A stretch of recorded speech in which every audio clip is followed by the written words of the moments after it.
a goal. Who got the assist? Who got the assist?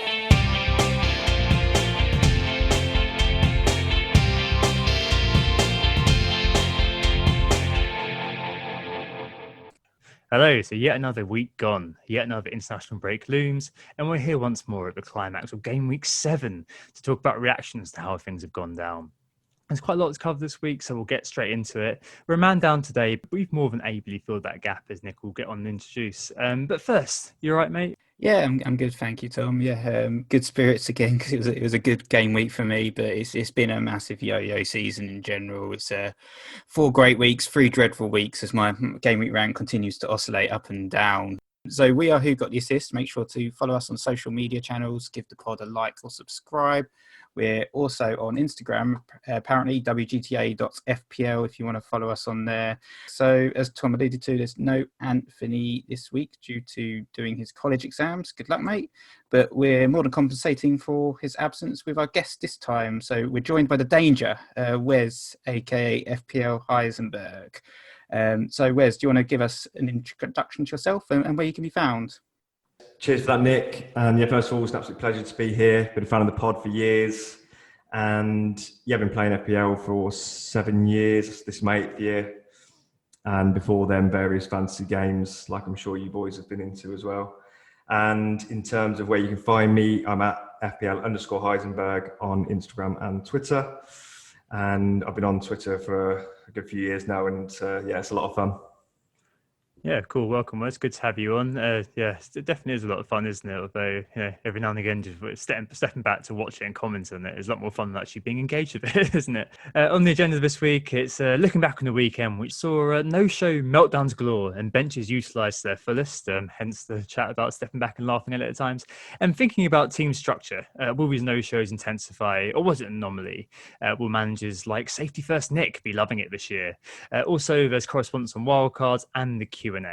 But first, it's the game reviews followed by the market forces. Let's go with game reviews first. I think I finished bottom, so maybe I'll keep trundling on. I got 54 this week. It's a bit of a frustrating week, really. I've gone absolutely nowhere. Basically, got a grey arrow. Started off pretty well, getting Reece James actually on the pitch, for example, and Mo Salah getting the goal, obviously. But when I captained Son, and it just kind of disintegrated from that point onwards. I mean, the Grealish was okay.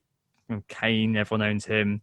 Shea Adams, I felt very lucky to get anything from Shea Adams. He had no shots, no key passes, nothing, but he got an assist for a set piece. But yeah, Son not scoring, not doing anything was really annoying. That was kind of, he scored double digits for 3 weeks in a row before this one. And on the week I captain, he obviously gets 2.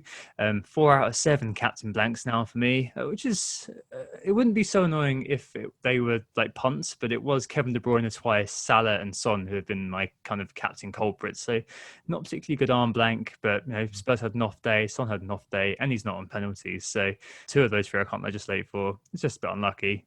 So yeah, 53, 54 I think I've got, and yeah, still 1.5 million. But what can you do? Next, I think it's you, Wes, isn't it? Yes, so I got 71 this week with Lookman's 2 points and Justin's 2 points coming in today as well. Pretty big rank jump, so I can't complain. I went from around 1.4 million to it looks like about 850k. So shows like one, decent week can get a big jump. So, don't panic if you're out there with a poor rank at the minute. Who did well for me? Yeah, I had Grealish as well. I had Salah captain, who was probably the best of the 3 I was considering, along with Son and Kane.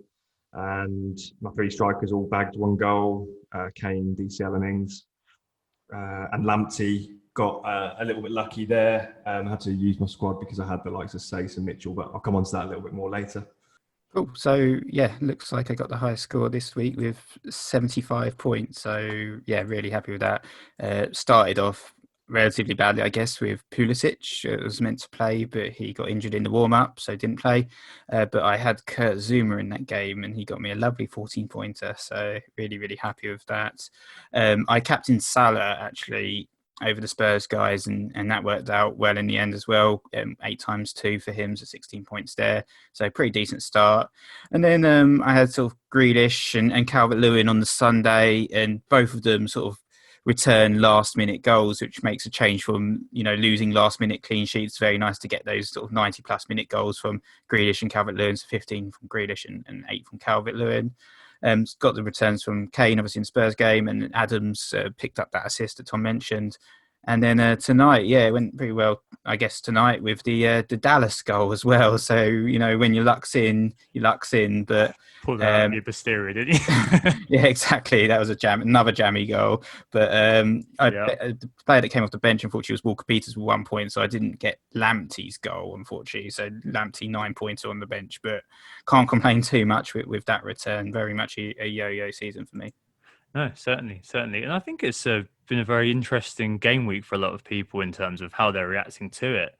Moving on to the market forces now, it's one where we're not really seeing much forward action. It's all about the defenders, and you in particular must be very happy with the man who's number one there, Nick. It's all about the Z's in the market forces this game week. Not nap time, but Zuma and Ziyech. And yeah, as I mentioned, Zuma got me 14 points. He's had 217,000 transfers in so far. And yeah, he's a player certainly I've been attracted to because of his great underlying stats. He's had 5 shots on target, which is the highest of all defenders. And he's also got 3 goals to his name. There's definitely a good chance of more goals, actually, because he loves a header.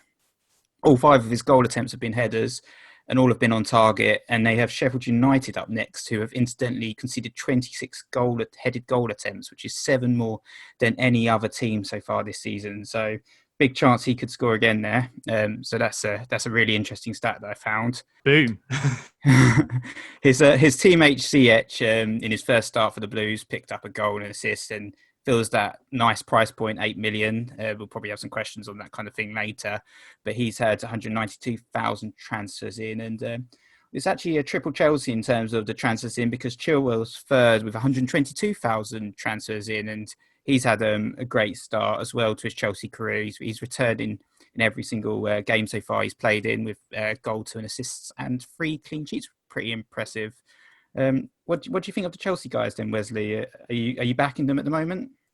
Yeah, absolutely. I haven't got any at the minute, but I'm jealous of your Zuma pick, because looking at the expected goals conceded stats earlier, with looking at all the teams in the league, Chelsea are now best for that stat with a score of 7.12. That's from Fantasy Football Hub, those stats. And obviously their fixtures in the next 3 are pretty good as well. Sheffield United, Newcastle and Leeds, 3 of their next 4, which, is pretty good. And like you said, obviously Sheffield United conceding a lot of headed chances, which could be, a Chilwell or Ziyech assist for a Zuma goal, depending on which one of them takes the set pieces. So yeah, I'm potentially looking at a Chelsea defender in for my team. Yeah, certainly. They're very popular in that market forces this week. Otherwise, in terms of who's being brought in, we've got Jack Grealish. He's had 120,000 transfers in. He's the 4th most transferred in player. We've also got Max Kilman, great name. 110,000 transfers in time of recording. A lot of people targeting the cheap Wolves man, but Wolves fixtures actually do stiffen a little bit.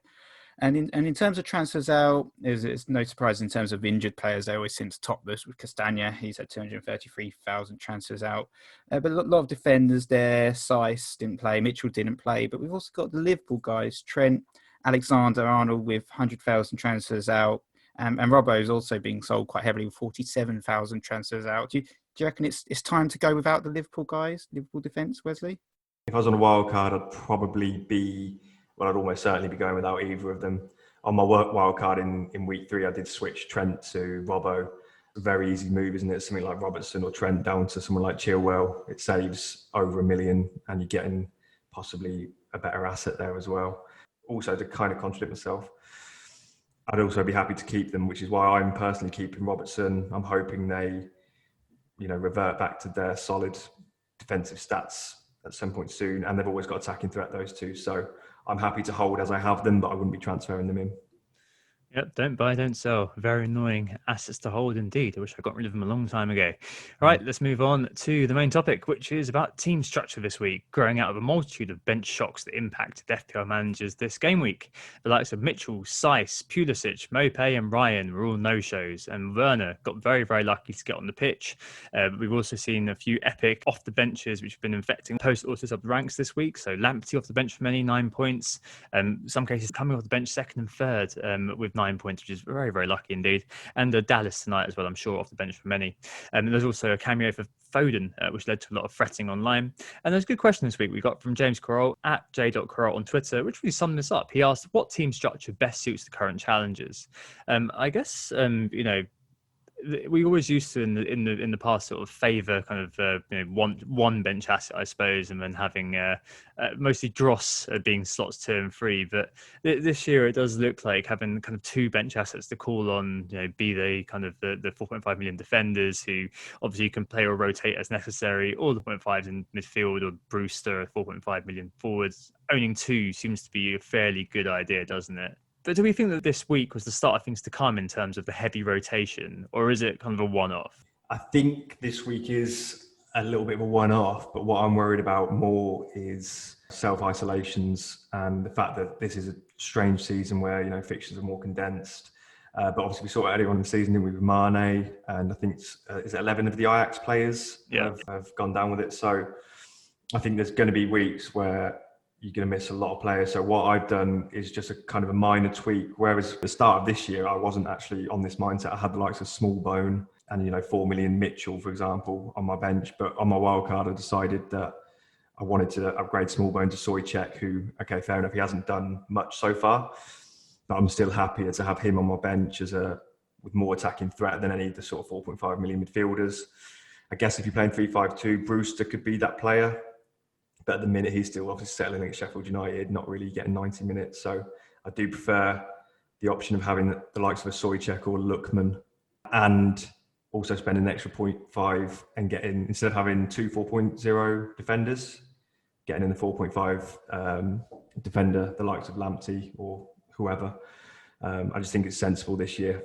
Yeah, I'd certainly agree with you there. I think certainly this campaign is different to any campaign we've seen before. Obviously, we've got the lurking COVID issue, but we've also got like the fixture congestion that it has caused as well.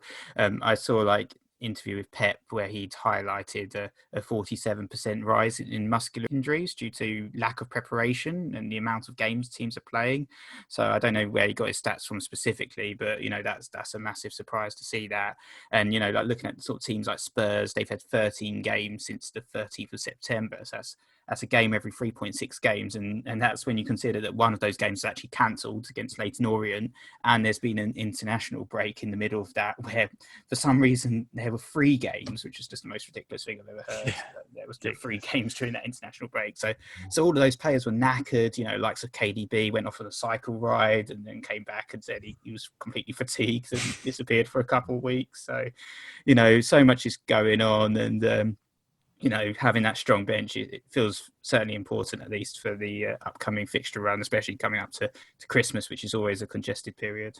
Yeah, I mean, just to combine both your points, I think on that kind of Pep point, I think there's kind of the physical side. I think there's also in that sort of ongoing onslaught of games, there's that mental side too.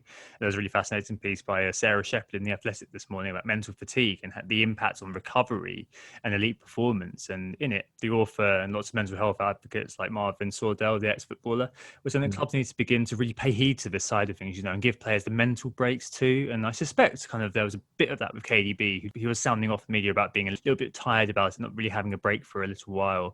And for example, this weekend, Potter said that Matt Ryan was being given a break after having been playing 2 or 3 years relentlessly. So I expect that side to crop up, as well as there kind of being COVID. As I said at the beginning, completely agree with you there, Wes, in that it's worth having those 4.5 million defenders, particularly as being your benchmen. They're the ones that I'm really favouring, the ones with the high X-mins, the high expected minutes. I guess, going to bench 3 is rare, like very rare historically. That'd be very bad luck. Once a season you get there. But I wager, I don't have any stats to prove this. It's just a new context, as Nick has said. But I suspect this year we're going to see more bench excavations than ever before.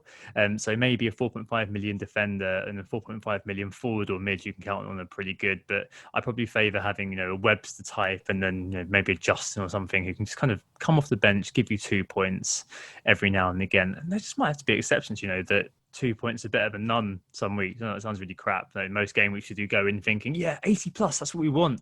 But as it pans out, it may just be better to accept, you're getting these 2 points sometimes, and that's better than a no-show, frankly. We've seen this week, how bad things have gone for a lot of people that after one game, people were already into bench 2 if they'd started Sice and Mitchell. It might be better to take a long view, perhaps, and just think all these little kind of 1 or 2 pointers go into a bank account towards the end of your season OR, even if a week is disappointing. As managers, we spoke about the mentality of the players, and we have kind of touched on this a few times in terms of FPL already this season, because it's been quite a tough one, bit of a strange one. What's your take on that? You said earlier on that you kind of had a big jump in rank this week, so I guess you were kind of struggling along like I was until this week. How were you dealing with those challenges of things not going how you'd like them to be? Yeah, no, it's been difficult. I've been, like I alluded to earlier, I've been sort of treading water at the sort of 1.4 million rank mark, which is not where I want to be. I've been missing out on big hauls.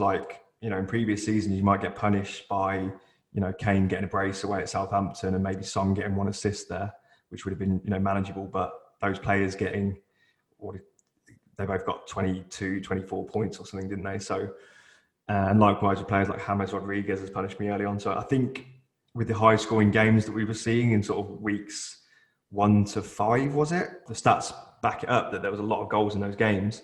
So if he wasn't hitting, then he was getting hit sort of twice as hard. But I've just tried to stick to what I have done for the last sort of 6-7 years, which is, sticking to the principles, sticking into, looking into the stats, watching as much football as I can, trying to get on, bring in the best players I can and move forward from there. But it has been tough, and it's definitely frustrating, but it is still early days that I've got to keep, telling myself. Yeah, no, I know what you mean. I think also as well, we did see a lot this week of just some bedlam, I guess, in the FPL community of people kind of finding it very difficult to deal with the kind of what was going on with a lot of the benches. And we've spoken about this a little bit in the recent past. And I really think that kind of the individual game scheduling intensifies and amplifies this sort of neuroses that people kind of go through. And I understand completely why. The Foden cameo, if other things were going on at the same time, you wouldn't be as upset about that. So, he gets 1 point and that's the only game going on. So people really focusing on the fact that their guy has come on, and got them 1 point. Whereas if that had happened alongside other games happening, so people getting goals and assists elsewhere, it would minimize or at least kind of dilute the impact. But the fact that you've got one thing going on at a time, it really kind of intensifies the focus. And I think that kind of means that people get really kind of bogged down, I guess, in the negativity every now and again. You have to just walk away, I suppose. But enough about us as managers. Get back to the kind of the key question, which is about our team setups. And I guess it does sound like we're looking at kind of having a little bit more money invested on the bench, so to speak, and a little bit more kind of solidity around the players that we're picking. But how does this impact our transfer strategy? What sorts of players are we favouring? Is it time for kind of these high risk, high reward players to be binned off steady and stable picks, Nick? Is it time for the Nick pick to come to fruition? Certainly, when you're looking at who you're picking, you're favouring those safe picks, aren't you? You're favouring those talisman, as we always like to call out, the likes of Grealish, the likes of Wilf Zaha, over those sort of Phil Foden or Riyad Mahrez type characters that can flit in and out of the team. I think certainly backing the guys, especially this season where we're seeing so many more penalties, to sort of trust in those guys like sort of Zaha perhaps or Callum Wilson, who we were just talking about going on the pod as well, who's sort of that key man for Newcastle, being involved in 8 of their 9 goals. I think just looking at those sort of players, I feel like very much you might describe it as safety first, but I don't even know if it is safety first technically. Typically previous seasons we've been talking about triple Liverpool and triple Manchester City and loading up on these teams, even if the third man is a Phil Foden type person, and at some point that might cause us some damage. It's been a bit of a strange season, likes of City, United, all struggling in the league, and teams like Villa sort of really doing well, or West Ham as well.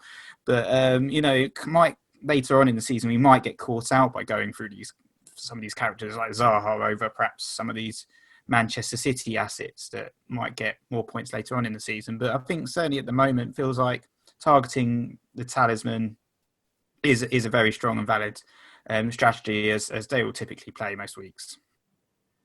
Yeah, absolutely. Because, and especially using the Foden example again, I've always found players like that to be frustrating because you know that they've got the talent, you know that they can do it when on the pitch. But even when Foden got, he had a rest in the previous game week, so people thought, right, he's going to start this week, and you still can't predict it.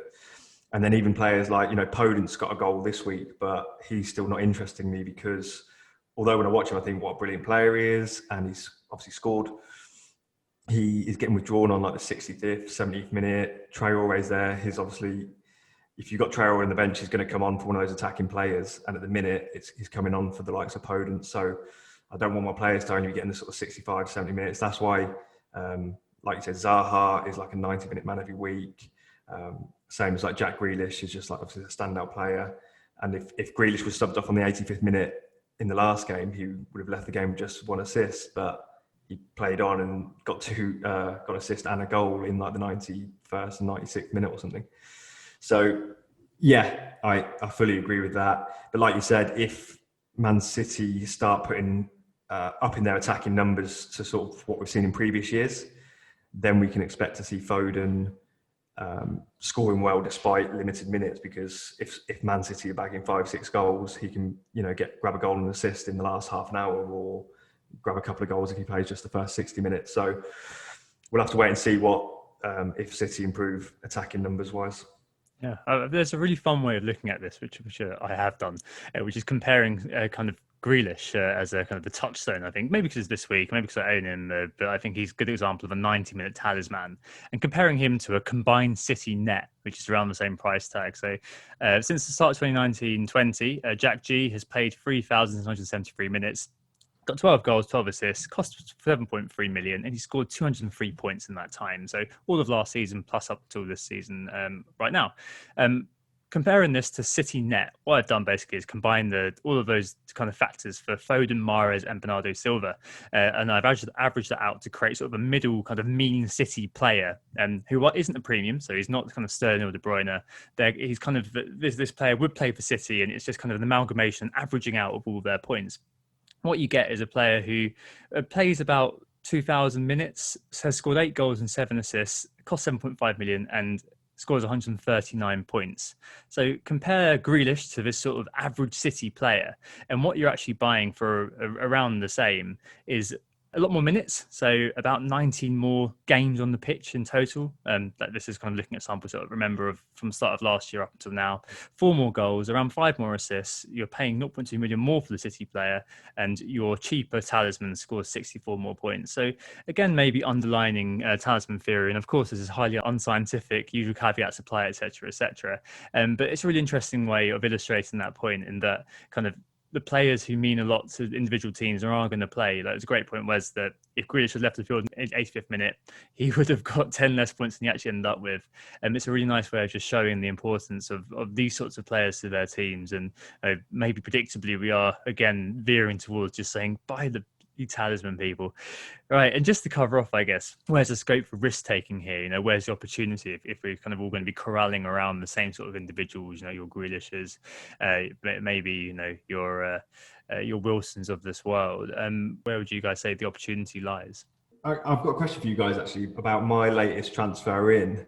For this game week, I bought in Lookman. Would you class that as a risk, a gamble, or is that more of a safe pick because he's only 5 million? I think he's only owned by about 0.5% of managers. I was using a small sample and then trying to extrapolate that out and hoping that it comes off. So I'd say I've taken a bit of a risk there, and especially as many people on Twitter like to point out to me how bad Fulham are. Yeah. Would you say that's a risk, or because of his price, is it not a risk? Did you say you've got Souček as well, haven't you? I've got both at the minute. I'm not sure if I'll, I've got some money in the bank. So at some point I might upgrade one, and then just, whichever one remains in my team, I might put to the bench, or I might just continue with both.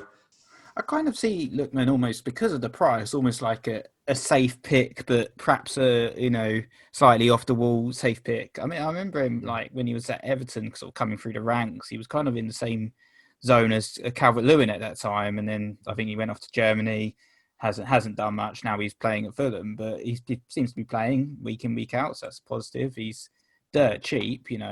I've got Basuma at 4.5 million, but I'd probably say Lookman's got a much bigger, even though Basuma scored, Lookman's still got that much bigger goal threat. So, I don't think it's the biggest risk because you're not spending a lot of your money on this guy ultimately. He can sit there on your bench, come on, and if he's nailed in, which seems like he is, then there's no harm done really owning him or not owning him. I mean, I don't know. I class Lookman as a low risk, high reward sort of character because you're not paying very much at the end of the day. Like, it's kind of priced into the player what you're likely to get, but there is a kind of or you're hoping that the stats would extrapolate as you put it out into a decent sort of enough ceiling. I probably wouldn't have voluntarily bought him myself, but I can see why you would, if that makes sense, just because he had a really low ownership. And I think kind of those low ownership examples of where you are going to find opportunity, so I can see why he went there. I can understand that.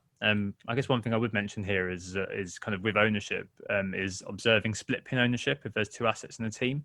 So people like Adam Hopcroft have done very well out of backing Mane over Salah, for example. Maybe not this week, but you know what I mean. And I guess going forward, maybe backing someone like Rashford over Bruno Fernandes could be a good idea, because that means that if everyone's going one way, then you go another. I mean, I tried that Richarlison versus DCL, and look what that's left me. But every now and again, that can definitely work out for you. With those players with risky minutes, I mean, I'm not saying that I don't think Lookman would be, but there are some players who you may want to take a punt on, for example, getting Aguero in or getting Jesus in. But you have to know what you're getting into, and it's fun when it does pay off and reward you, but it really isn't when your man plays 9 minutes, as many found out this week. So it's one of those things where you've got to really weigh up what you kind of mentally can deal with. And I'm sure you're not the kind of guy who's been having a meltdown about that, whereas you knew what you were buying into. Obviously, it's still only one game. I'm still not giving up hope on him. It's just an example. But yeah, back to the sort of risk taking. A player like Martial right now in the current climate is a player that I wouldn't personally touch because I'm not a very risky manager at all. Whereas if you are one of those who likes, a gamble, and you maybe just think that he is going to hit the ground running after his ban, we know he's got the potential to do that. But for me, I want to see at least the potential there in a game or two. He could blank in those games, but I want to see him getting shots off before I take a full-on punt. Man United aren't playing very well every single week as well. So that's just another example of I'm more safety, and Lookman's about as risky as I get. Yeah. Oh my God, that's like smoking a cigarette and calling it a drug, isn't it? Nick, what do you reckon about risk then? Well, I think it's been the traditional prevailing theory since we started the pod that I'm the less risky risk taker of the two. You're always the one that goes for some more outrageous punts. But look at how the ORs have ended up. That's to boring is the way forward. I know I mean, that Martial example is quite a good one. I remember when you backed KDB when he was coming back from injury 2 years ago, and that kind of didn't work out for you, and just stuff like that. I think it's just, sorry to dredge that old story up again, but it's just, I think generally I just kind of go with the safer options like Wes. I kind of like to see a player play at least a game or two, rather than bringing them straight back into my team, or, I want to see something. I don't want to just, I'm not kind of one just to say, all right, next week's the week to back Raheem Sterling or something like that, when he's been on like a terrible run of form. I'd like to see at least one performance where he might get a goal or assist, and I think actually Sterling might be someone back on my radar. So I kind of like, I'm a bit of a more of a kind of patient player, and back players that at least done something first. Yeah, you like to jump on the bandwagon rather than starting it. I get that. I think I'm always obsessed with finding the next bandwagon, but often that means that I overlook really obvious moves. Not so much this year, although I don't own Dominic Calvert-Lewin, of course. So back to the main sort of question then. What team structure best suits the current challenges? It sounds like kind of we're favouring solid starters with 2 bench assets you can call on. And as mentioned, I like kind of 4.5 million defenders or something, or as Wes said, 3-5-2 of Brewster or something. And it kind of sounds like we are, I'm not too sure about it. It doesn't sound particularly sexy, but as you said at the start of the season, these obvious moves, these kind of safety first players, these talisman, do seem to be the ones that we're veering towards in terms of the ones that we should at least that seem at the moment to be best equipped to help us deal with the situation. So that's a good summary, Wes. Is that kind of where you'd put it in terms of when you were thinking about this question earlier?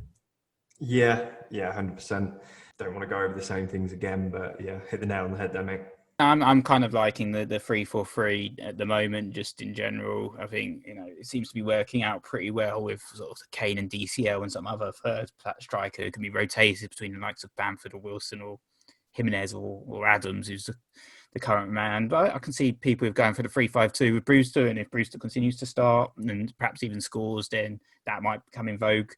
But, at the moment, I feel like just the way the 3-4-3 works, so you've got these kind of Basuma, Souček type characters that can sit on the bench, and then having those rotating defenders was working pretty well as well. I've got, as part of my wild card, I've got in Dallas and Walker-Peters and Lamptey, and all of those guys just, I just pick one or two of them each week and just play around with who plays. And if someone is injured or someone is like out the game with COVID or whatever, then at least I've got someone who will come off the bench and hopefully for a clean sheet or even a goal.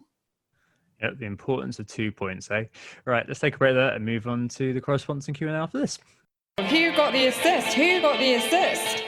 So we're back, and it's time to catch up with the Who Got the Assist mini league. If you want to join the league, the code is cpsulf, and I'm just going to run through the top 5 because that's the easiest.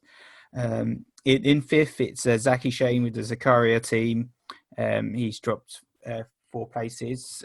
He only got 54 points this week, so pretty average score there. But someone who did have a really good week was David Izzet with Hest Wham Untied. He got 83 points this week, which is a fantastic score. So he's kind of rocketed up the ranks there. Captained Kane, but he had the key men like Zuma and Grealish and Wilson. Calvert-Lewin, all sort of getting him the points this week. So great score for him there. In third, Mohamed Mohsen remains in third with Hunter. He got 61 points this week. We've got Borisav Joksimovic in second with 64 points. But in first, we've got Graham Sessoms with HK10 for Golden Boot. He's obviously a Spurs fan there. And he got 59 points. So, seems like lots of people have really good weeks. Well done, guys. All the guys at the top. Cool, yeah, well done, everybody. Let's move on to the correspondence this week. No Irishman to squeal in joy. Instead, you've got a Londoner to, what would we say, broguing, talk to you, exclaim to you in joy about the correspondence this week. It's from Mitchell Sterling, our statistician, the man behind Talisman Theory, who writes in saying, "Hello lads, long-time listener, and this email isn't my first rodeo. Some of us who started well and haven't needed to take hits or use wildcard are starting to get FOMO and have a few fires to put out. So what's a wildcard worth? If I think Team A will score 550 points over the first 10 game weeks and over the next 10 game weeks, and Team B 551, it's not worth it. But what benefit are you looking for? Tom is also planning to hold for the Aston Villa double game week, by which he means game week 19. What does he hope that his wildcard will be worth? Thanks, Mr. Bergstrom." There's a Simpsons reference for those who get it. So I guess I can answer for me in a minute, but I guess, is there a target point benefit, guys, or any other benefits you think is kind of clear to all? I think realistically, people only look at a wild card versus their old team on 1 week, which is after they play it. After that, I think they forget all about their old team and just carry on with their new one and don't really refer back to what was there before, right? I mean, you guys are both wildcarded, but what were you looking to get out of it? Was it Luke Wilson-esque sort of price rises? Was it just a refresh to your team? Did you have a points target over your old team? How do you approach those things? It wasn't really, Team A versus Team B, which will score more, because it's almost impossible to do so. If I look back at my team prior to my wildcard, I wildcard in week 3. So if I look at my week 2 team, that wouldn't be my team this week, because I'd have made 4 or 5 transfers by then, or maybe even a -4 or 2. So I'd have probably changed half that squad anyway. So I don't really look and compare it in terms of X amount of points compared to my old squad. I just try and use it when I see fit for my team, the first wildcard, and I did feel like it was needed in week 3. There was a fair amount of players I wanted to get on that I couldn't get easily without, a big minus hit. And it wasn't sort of a team value thing. That's more secondary for me. It was more, just getting on players I wanted to get on and moving forward from there. There's no real point looking back at your old team pre-wildcard. You can't get that team back. For example, I took out Callum Wilson, which at the time made some sense, but he's gone on a decent run since then. But I also took out players who haven't done well. So yeah, I don't really look at that. And in terms of my second wildcard, I know that's not really what the question was, but I typically wait for the double game weeks later on in the season and try and utilise two of those chips together. Yeah, I guess I'm the same in terms of I'm not massively reflective in terms of what my old team was. Once I've got rid of those players, they're kind of they're dead to me. I don't kind of really think about what happened. I mean, obviously you kind of look at it a little bit in the first week. For instance, I transferred out Werner and then he got that return. But since then, I'm still happy with who I brought in for him, which was Harry Kane. So, I don't try and, analyze it too much once I kind of move on quite quickly. But I guess in terms of what I do with my wild card, it's not always just about the next game week. It's almost about the next 5. And that's what I kind of try and target with my wild card. So it might be that I'm thinking, I can get 10 plus points on my team from last week, but then maybe I can get 5 plus and continue on. And, I look at sort of why I wildcarded early on, and my game week 1 team was pretty rubbish. And I didn't realise at that point that likes of Kane and Son and Calvert-Lewin would be the stars of the season, and those are the kind of guys I brought in. I think Calvert-Lewin actually got in the week before, but on my wildcard, for instance, I got Kane and Son in.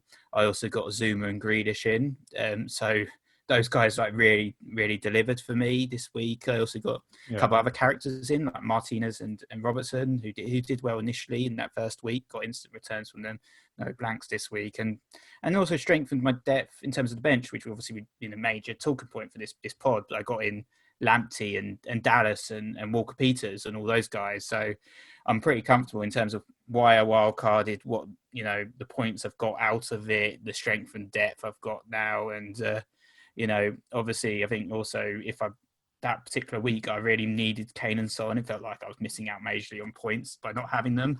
So I'd have probably had to take a hit to get both of them in. So factoring in elements like, why I wildcarded to avoid a -4, to avoid a -8, to get the key guys in. Those are, in terms of going back to the question, that's what a wildcard's worth for me. Yeah, so it sounds like kind of perceived strength and depth and kind of saving yourself points in terms of hits. Interested in that kind of contrast to what Mitchell was thinking it could be, which is kind of a points target. So it sounds kind of more qualitative rather than quantitative factors for both of you. I feel like my team was looking like it needed a few players to be removed. And you both kind of said, I don't really look at the past team, which is fair enough. I completely agree with that. If I wildcard, I don't really look at the last team apart from that 1 week. The week that I do it, because obviously it's like morbid curiosity, isn't it, to see what I could have got if I'd have held back. Let's talk about the late wildcards. I'm still kind of sat there as it is. So just to explain the situation, game week 16 this year instead of game week 18 is the last time you can use the wildcard 1, as I'm sure you all know. And on game week 18, we're looking that you're going to have 10 teams blanking. And on game week 19, we're looking to have 10 teams doubling. So the idea is to hold the first wildcard all the way into game week 16 if I can, and then kind of 18 and 19 kind of reap the rewards. The man himself, Ben Crellin, says it's still wise to do this. If one or both of the game one blanks with game week 17, for example, it won't be confirmed until 15, and we're not going to find out very much more until until later on in the season, and we're still going to be able to prepare basically for double game week 19 if you play your wildcard in game week 16. So basically, if I hold my wildcard, I'll be hoping to optimize my team for that period. A few other kind of considerations as well. I can make puntylicious transfers around December, which may not be advisable to you guys. Plan to navigate the blank and double, and I can optimize for the double, of course. The wildcard's a very powerful chip, and you both had positive outcomes from using it. I'm not going to lie, I'm now tempted to use it over the international break. I was playing with some teams, and it's looking very tight in terms of getting to the setup that I want. players like getting in the City players for their run. We're going to speak about that in a bit. And United players, that is looking incredibly difficult unless I do wildcard or take some quite large hits. So it may be time game week 9 to pull it. It does feel a bit of a disappointment though to have got this far, but I don't think my rank is good enough as it stands to do it. I'll probably try to hold on this week, maybe make a 1 week punt or something, and then take it from there. As I've said a few times, I was all about this kind of late wild card, but doggedly clinging to it isn't a good idea. And it's been a really interesting experience, I'd say, as well, to have that kind of mental blocker to wildcarding, because there have been a few wildcards that have kind of, I'm not going to name names, but spectacularly failed. And I've been able to avoid a few pitfalls, a few bad wildcards that I've seen in recent times that have been very much about just that last week. So I've kind of gotten over those. And in past years, I would have kind of fallen into them. But now it feels like I'm kind of stretching my team to the very end of where it can get to. So I think that's probably the good point to wildcard, and maybe feeds into both your points. And if I do get a decent team out this week, saying transfers and captains, I'm not going to be doing anything. If I do get a decent score this week, then maybe I'll change my mind. But at the moment I'm kind of starting to get itchy feet and thinking, maybe game week 9 for the United and City kind of changing fixtures is going to be the time that I do it. So good question this week. Thanks very much, Mitchell. If you have any questions, queries, pet theories, ideas, or indeed poems that you'd like read out, analysed, evaluated on the podcast, do write in whogottheassist@gmail.com, and Anthony will be only too pleased to read them out with a squeal of the Hibernian delight. Right, let's move on to the Q&A. And quite a few questions this week. Put them up on my green tea break, and quite a few people got in, so well done to you. Let's start off with the fixtures fix. So our good friend Aaron Boyle is wildcarding and wants to know which fixtures we're eyeing up over the next 6. So Wes sent us a message earlier saying, please let me go first. Please let me go first. I'm guessing there's a lot of killer insight here. What have you seen, Wes? What would you be advising Aaron to do? I'm going to highlight Chelsea and West Ham. West Ham, as we all know, have had a horror run up until week 7. Now they're moving on to Fulham this week, and they're also facing Sheffield United and Villa in the next 3. And obviously Villa are rejuvenated, but they've lost their last 2. So their fixtures are turning. But a caveat to that is that it's going to be interesting to see how West Ham line up now.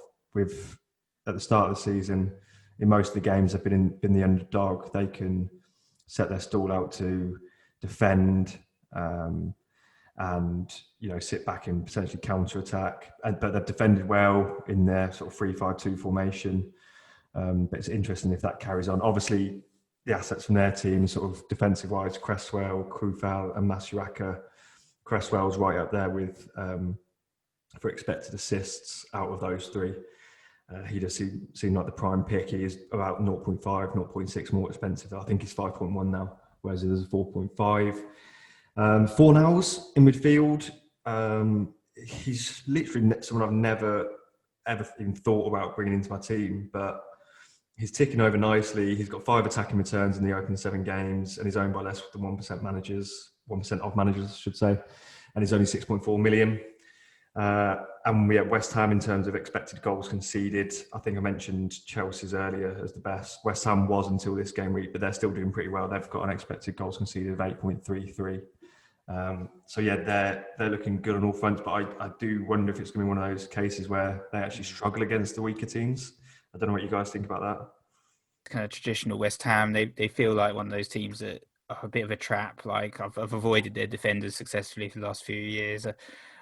I do like their fixtures and I do like their form this season. They're very much improved. I kind of wrote them off a little bit like Villa at the beginning of the season, but with Fulham and Sheffield United up next and Villa as well. I'm also looking at Jared Bowen, who's another asset at West Ham who's doing particularly well. He's got a few goals to his name, and he's got with Fulham up next, he's got a pretty decent record against Fulham with three goals, I think, in the 4 games he played against them in the Championship. So he's certainly one I'm looking at. You mentioned Chelsea, of course. A couple other teams I kind of looked at, kind of just when I was looking at the fixture ticker, and I thought actually they've got some pretty decent fixtures, are Newcastle and Palace. So Newcastle, I think with both two teams, there's only one player for each of them that you can name, and those are the talisman, as we talked about.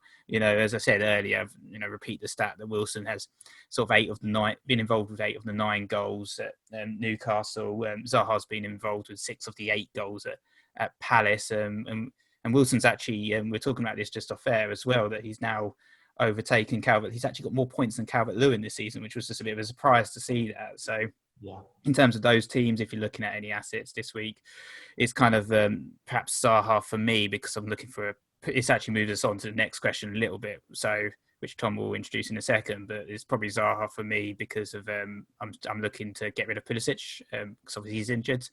So did you want to jump in on this, Tom, and then introduce the next question, which I kind of half answered? Yeah, I think you guys have kind of highlighted a lot of them. I think that Aaron's on this week. I think that kind of changes things a tiny bit, because I think if I was doing it, I'd go a week later over international break, just because there's a big turn of fixtures there, and the ones you guys have mentioned do make sense. Just to look a bit further afield as well. I know Villa have kind of fallen out of favour a little bit after 2 negative outcomes, but I mean their run of games is still pretty damn good. I mean, after Arsenal, they don't face another top 6 team until game week 16, so that's a really good run of fixtures for Villa. I know most people have got Martinez and Grealish already, but still worth highlighting. Everton come back after game week 8. They've got Fulham, Leeds and Burnley as a free.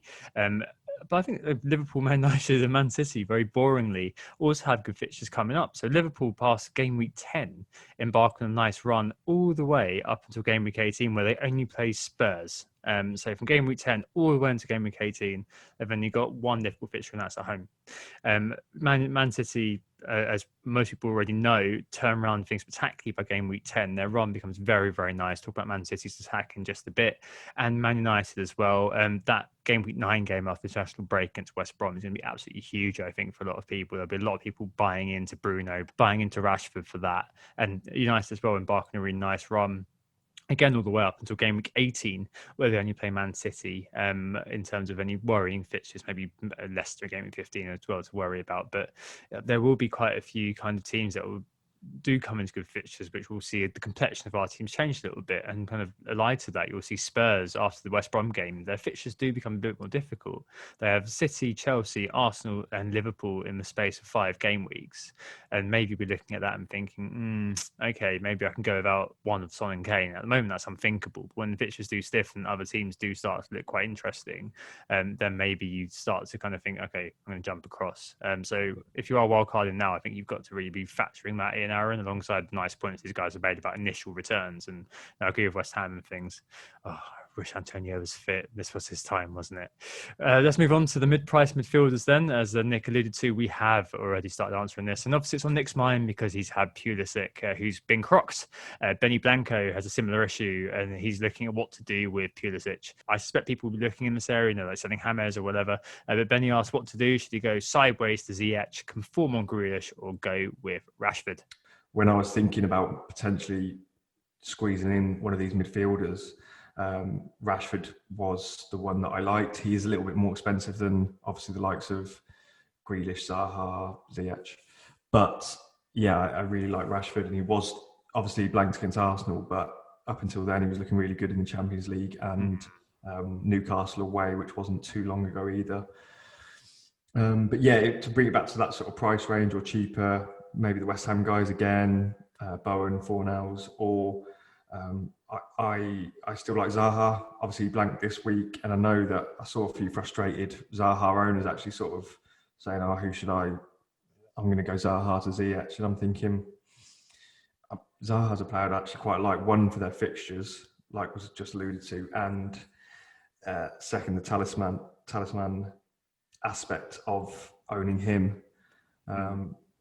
And he's on penalties still, potentially with Milivojevic, however you say it, being suspended. If you do own him, then you probably want to maybe keep him for a couple more games. If he's got those penalties, he's got those decent fixtures.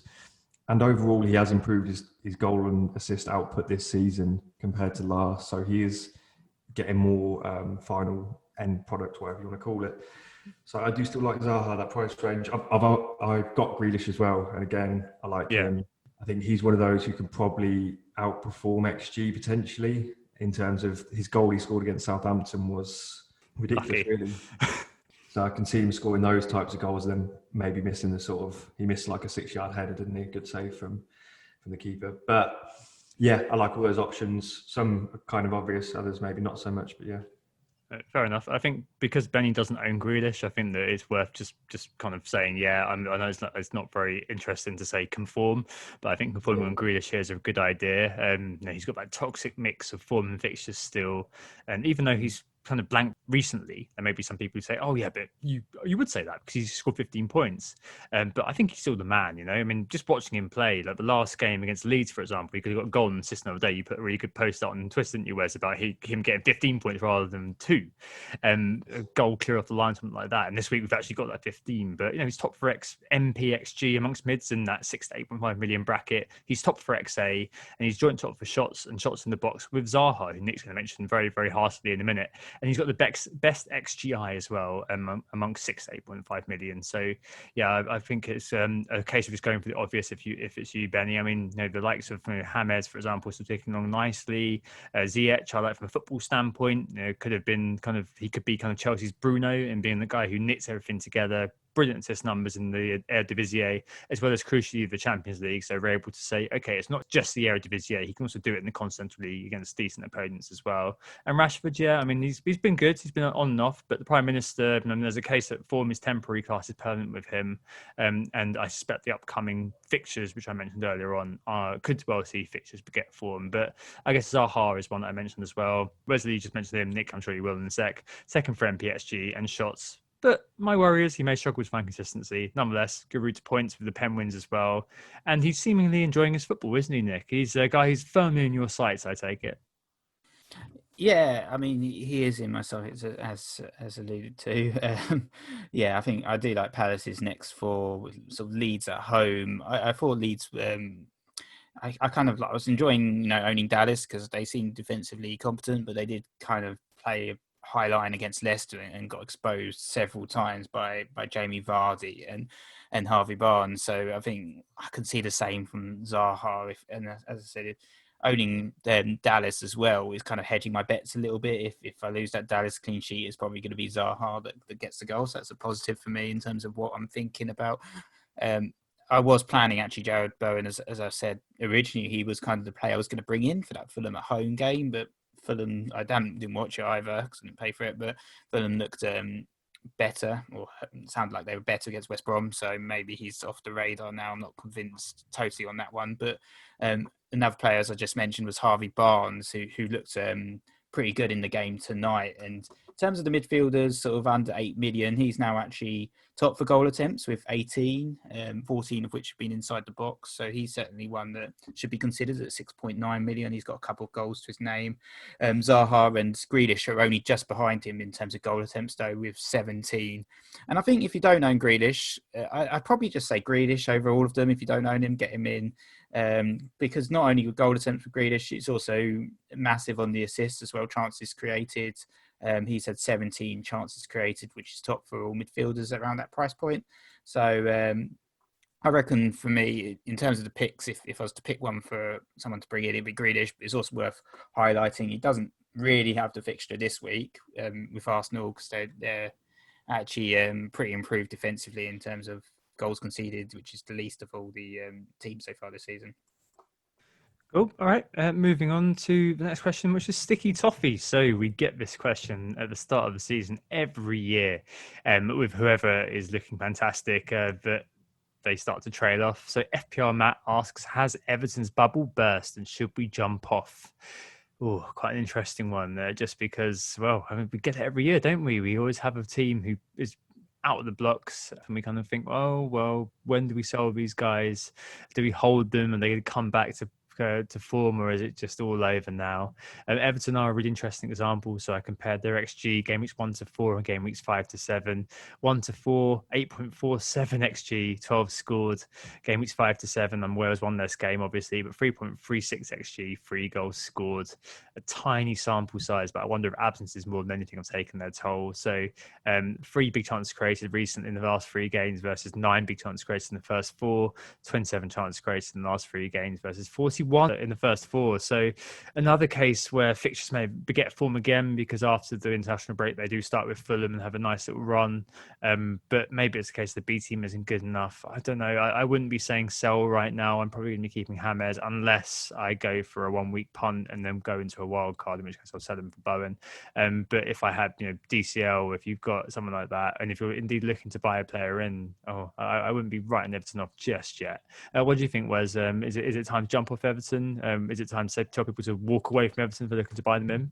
For me, it's not a bubble burst, and like you say, obviously you guys on the pod get it every year, and you see it on Twitter, which is why I keep tweeting every now and again saying it looks like Aston Villa won't win the league. I thought we were just having to go Adam Hotcroft there.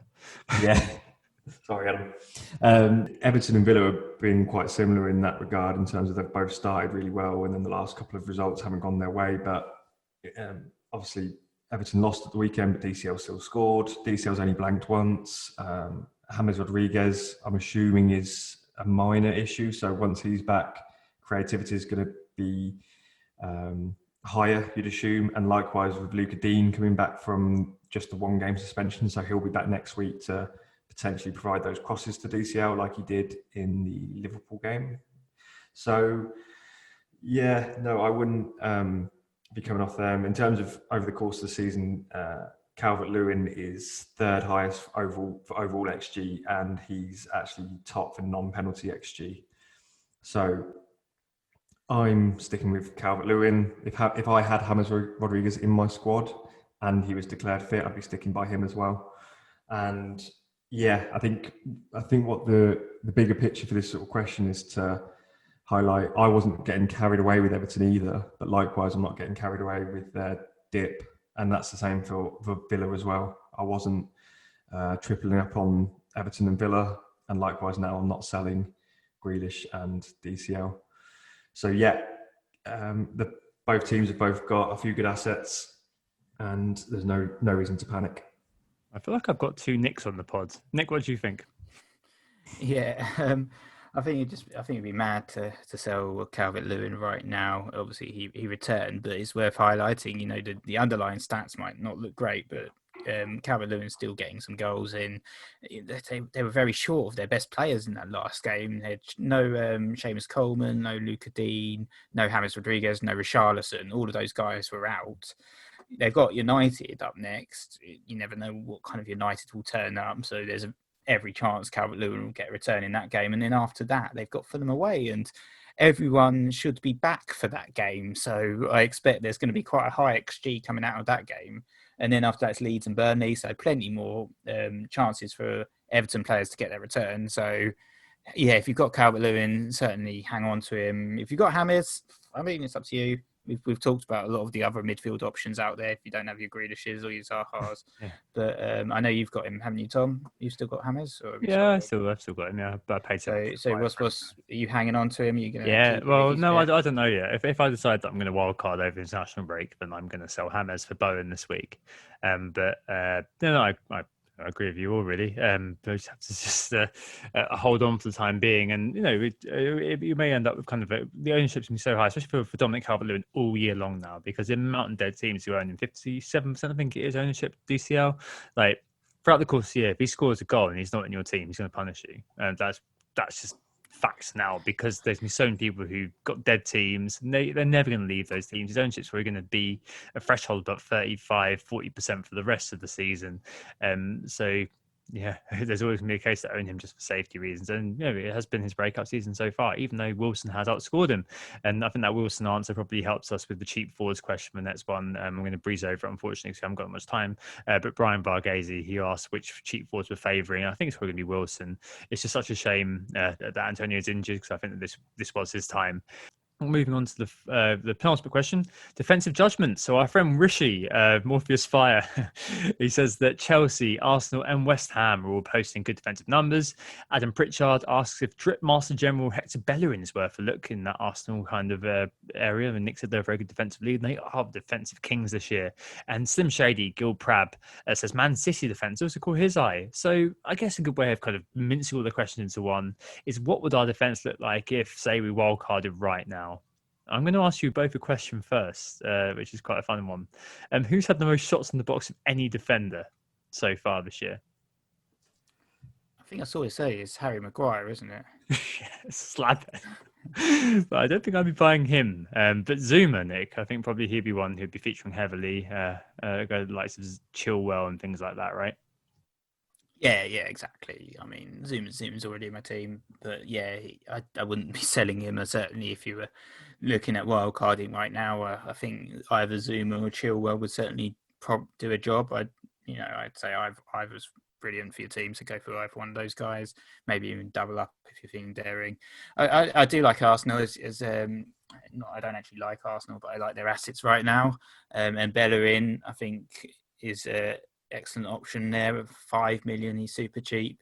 I did have a look at his underlying stats and I was a little bit disappointed. He's only actually had the 1 goal attempt so far, so you're not going to get many attacking returns from him in terms of the way they're playing right now, but they do look very much defensively assured. So looking at the next 5, I can see a few clean sheets coming their way, so that's positive. He did win the penalty as well this game week, so picked up an assist through that route, which many defenders seem to be currently. I think you mentioned City as well.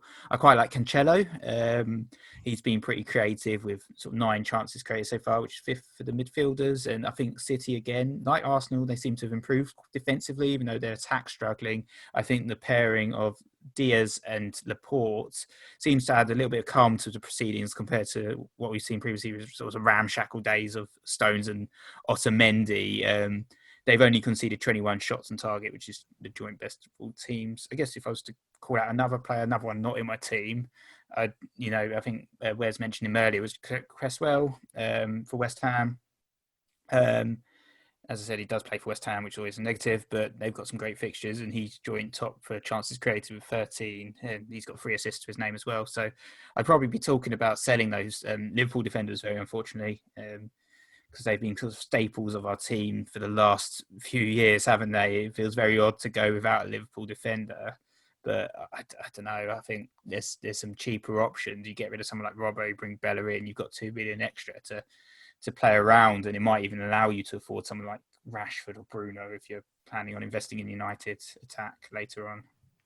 Yeah, that doesn't seem like the time for the Liverpool players, does it, at the moment? I think that the fixture swing will see perhaps some fashionability for the likes of Robertson and the likes of Trent as well, perhaps. But yeah, no, very interesting. I probably agree with all of those, so I'm not going to go into mine. Wes, what do you reckon? Yeah, like literally just retweet what Nick says is what I was going to say. And I'd probably add into the mix in terms of a balance of, you don't want to be having in all of those sort of 5 million plus defenders. I'd probably have Kilman in there, 4.2 million, as the best sort of cheap option now that Mitchell's out of the picture probably, and Van Aanholt is probably too early for me to jump on him, but he's an FPL asset that I like. Bit of a punt, isn't it, for a boring manager? What are you talking about? Yeah, I wouldn't. Are you drunk? Have you had too many beers during then? I've had too much water. Yeah, he isn't someone I'm going to be bringing in right away. But if I was a risk taker, then you could benefit there because of their fixture and because of how attacking he can be. He would have got an assist for Batshuayi in the last game, but Batshuayi was half a yard offside from a kind of a pass cross into the box. And there's theories that PVA may also be on penalties or ahead of Zaha in the penalty order. I don't know how that works. Yeah, I think that's just rumours as far as I'm concerned. Yeah, possibly. I don't know either. But yeah, just for balance, like I said, Kilman, all the players Nick mentioned. And probably someone like Lamptey, he's still attacking. Brighton's defensive numbers aren't too bad, and he's still only about 4.6, 4.7 million. So if you're looking to have, because we don't want to put too much budget into defence with the likes of maybe having, Chilwell and Cancelo and Bellerin might be a little bit too much. So the likes of Lamptey, Kilman, Dallas are still good options. Yeah, no, I agree. I think you did mention Bellerin there, my fellow vegan, and he's equal to Chilwell, equal to Jared Bowen for points with 33. And Arsenal have conceded, as Nick mentioned earlier, the fewest goals of any team. And we are setting up in a hard to beat sort of way at the moment. So we've been kind of a not a fashionable narrative to push, but we have been incredibly boring and incredibly solid at the back gone are the days of Mustafi giving the ball to the opposition striker in the 6-yard box. We're looking actually vaguely competent, especially that man Gabriel. He's looking incredibly competent for us. This is a rarity for Arsenal to have a defensively competent player in centre back, but we've got one. What the hell has happened? But I think Bellerin actually is quite a decent looking individual for your team. As to answer Adam Pritchard's question, I probably wouldn't be kind of shouting from the rooftops about any of his stats so far. Maybe that's just because the fixtures have been a bit kind of hit and miss. But I mean, in general, I wouldn't mind kind of paying 5 million for him as it is. I think that is kind of quite decent in terms of having coverage, but of what's looking like a fairly solid defence. So the other thing is probably someone like Holding or something at 4.4 or Gabriel at 5.1. Very unlikely he's going to score again or score again consistently. But just something to be said there for the Arsenal defence. But I think in terms of a Gil Prab's question, I'm really looking at Diaz as being a buy-in at some point during this season, just because I think he's got that right centre back slot nailed pretty much for the rest of the year. With Laporte alongside him, as Nick mentioned, I think that's quite a formidable kind of centre back pairing. Ake, likes of Stones, all kind of filling in Garcia as well. But I think it'll be Diaz and Laporte for the rest of the year, and there could be 15 or 16 clean sheets to come. So it'd be good to get kind of involved with that. And plus, he had an okay goal scoring record, not a great one, but an okay goal scoring record in Portugal. So I think he'd be one that I keep an eye on. But yeah, no, I agree with you guys on that. And the final question this week, FPL Elf gets his weekly question in and asks which player who hasn't banged yet is maybe about to, and therefore will become the next bandwagon, so we can all clamber aboard early ahead of the curve. What do you guys reckon? I've got some substantial thoughts on this, but I'll leave it to you guys first. Where are you?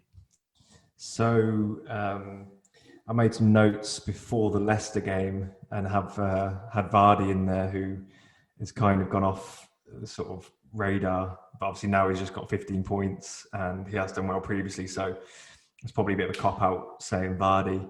I'm obviously hoping Lookman, to keep talking about him, which is why I've got on him, whilst he's only got the one goal in four games now. I'm hoping he bangs. And another one, and again, it's sort of a cop-out because they've not blanked the whole season, but Werner, he's, again, not a popular pick anymore. He's gone down in price from his starting price, which obviously shows that he's been transferred out. But now sort of Chelsea are clicking a bit better. He's obviously getting more used to Premier League, more used to playing with Chelsea, etc., etc. Got a goal at Burnley. He could potentially kick on now with a decent fixture run. But yeah, apart from that, not got too many others that are springing to mind. Yeah, I guess for me, I'd probably highlight the Manchester United players. I think they've had a bit of a slow start to the season. But, we saw in the Champions League, for instance, Rashford bang out a hat-trick in about 27 minutes.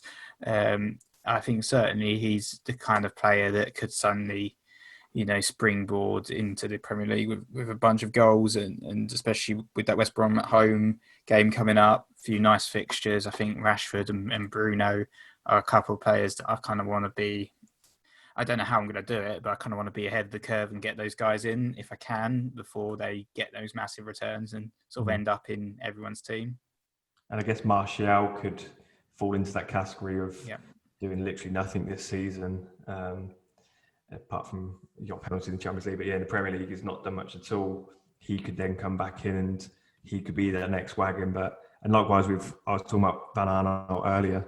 I guess this question is more sort of focused towards those sort of players. But like I said earlier, I like to see just a little bit more from them before actually putting them in my team, especially when there's so many other options, especially if we're talking strikers, DCL, Wilson, Bamford, Ings when he's fit, even Jimenez, Kane, obviously, there's sort of 6 strikers. So is it wise to take a punt on Martial when all those players are doing well? And then obviously Vardy as well now to add into that. There's just so many strikers doing it that it's just probably not a wise idea to take that punt on Martial before we see a little bit from him. Exactly. You need to make sure he can be bothered, basically. Gallic shrug from him and it's all over, as I found that to my chagrin at the start of this season. No, interesting. I had Vardy as one of the answers actually here. There's actually a sneaky, very good fixture of set of games coming up for him. From game week 10, he's got 3 home games in 4, comprising Fulham, Sheffield United, Brighton, and Everton. So 2 of those games, Fulham and Brighton. I can imagine Parker and Potter being a naive and setting up with a high line and allowing Vardy to prosper. But no, I like a next wagon. I like looking at these. And one of the ways of doing it is the old Fabio Borje, which is looking at the underperformance for XGI, for example. And defenders, there are 3. I did this before tonight's games, but Ayling, minus 1.33 on XGI. Midfield, Lundstram, minus 1.75 on XGI. And forward, Mitro, minus 1.86. We got 2 assists tonight, so I guess that's gone. None of those are interesting, are they? Of course they're not. As a wise man once said, how important are stats anyway? Instead, I think let's use our own knowledge, which settles us on one team, Man City. You guys have spoken about Man United. Let's talk about City. So we haven't seen the proper spanking yet. They've been going through the motions and grinding out results. There's a good run of fixtures coming, but it's also been great to conveniently forget about them because it means we can have the likes of Son and Kane. But I think we'll be getting them back before long. However, this year has not been particularly good. So the XG per game, as was pointed out in XG philosophy, is 1.57. In context, last year this was 2.71 at this point. The year before that, 2.49, 2.42, 2.15. Yeah, not very good. 1.57 goals after 6 games played for Man City. This year, 9. Years before this, 2019-20, 24 goals they scored at this point. 18-19, 19 goals. 17-18, 21. And 16-17, 18. So 9 goals now compared to double or more in previous years. What's really damning is that they're overperforming their XGI at the moment, which is ridiculous. Unthinkable at the start of the season that 9 goals would be an overperformance for them. Their XGI is 13.58 and their actual is 15 goals and assists. Burnley, Fulham, Man United, West Brom, Southampton, Newcastle, between 10 and 15. They'll be hoping that kind of turns around. So, yeah, as a team, maybe that's an example of using our own knowledge rather than looking at the stats and saying, right, this is probably a team which is going to come back. They are the first or second best team in the land. And then we look at the players. I'd like to be Sterling, isn't it? I think maybe the one I point to, especially when Jesus gets back, he's the key weapon for Pep. We've established he's probably not the best in centre forward. But once they're at centre forward, he's back on the wing. Could he be the one, especially if he reverts to tap-in Merchant like we saw in the restart to really push through? There's obviously De Bruyne as well, maybe the likes of Mahrez But I really think that maybe Sterling would be the one that I point to at the moment as being the guy who may come through. 7% ownership at the moment. So I think that he'd be the one that I really point to and say that, yeah, he's looking decent. I agree with what you're saying about Man United, about Rashford, I think on 10% owned as well. But I think we're really going to see a sea change and people are going to be looking at Man City again. I'm sure there is one spanking between game week 11 and 13, for example. Game week 11, Fulham at home and West Brom at home, game week 13. There's going to be one there. We're all going to jump on. So yeah, it's definitely worth bearing those sorts of players in mind and bearing Man City in mind. We've all completely forgot about them for Spurs, but they will be back. I'm fairly sure. I think they've got too much class to not kind of begin to do better than they are doing at the moment. Right. Let's move on to transfers and captains, the ending of the podcast. What are we looking to do this week? Wes, what's going on? I've gone from a fully playing squad to issues in defence, Sace and Mitchell, and Lamptey with hopefully just a precautionary, and then Danny Ings with, and again, positive news came out about him.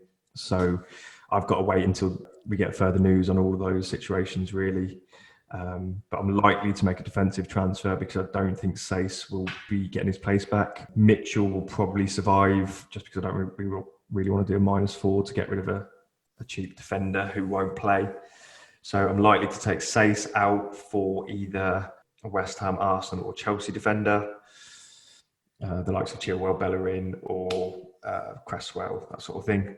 And if Ings is out long term, Vardy or Werner, I've got a bit of money in the bank. Or I could look at the likes of Callum Wilson, who's just ticking along nicely. And captain, I'm on Kane at the minute, and I don't think that's going to change. They're playing West Brom. West Brom have just lost to Fulham as well, a game that have been targeting as a must-win almost.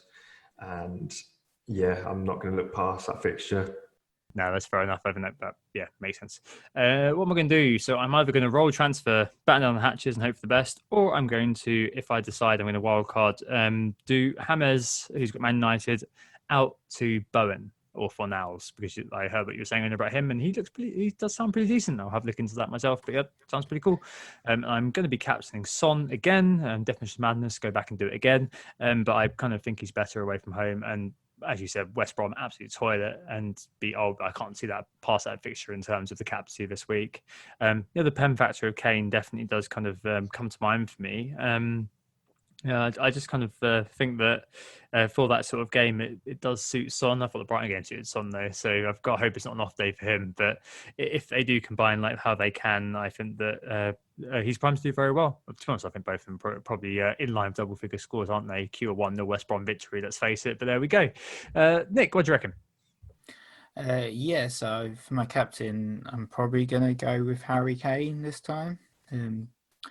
I just think, the penalty factor's really important. And I did captain Son earlier on in the season. He got me returns, but I just think I'm fancying Kane. Obviously, with Salah playing City, he's kind of out of the question. So it will be Kane for me over Son. I don't really have any other reasons why, but I just fancy him. In terms of transfers, it's an enforced transfer. Pulisic out. Probably it was originally going to be Bowen, but it's probably going to be for Zaha this week. I could potentially take a -4 and ditch Robbo for a character like Cancelo or Bellerin and that actually allows me to bring in either Bruno or Rashford ahead of the West Brom game. But I don't know if I'm going to do that. I still have the option the following week of taking a -4 and doing it the following week for that game. So for this week, it might just be someone like Zaha or Bowen, but maybe Zaha. So that's my plan anyway. We were Who Got the Assist. Thank you so much for listening. Don't forget to hit the subscribe button if you haven't already. And we were joined today by the brilliant Wes at FPL Heisenberg. Thanks very much for coming on, mate. Cheers, guys. Absolute pleasure. Yeah, thanks for coming on, Wes. Really cool to speak to you. I think it's the first time I've ever had you, haven't we? But we'll definitely make sure we have you again, either on this year or later on next year. Anthony will return next week, as will we. In the meantime, we hope you assisted you. Think about your team structure going forward. Speak to you after the next game week before the international break. Goodbye. Bye. Oh, it's a goal. Who got the assist? Who got the assist?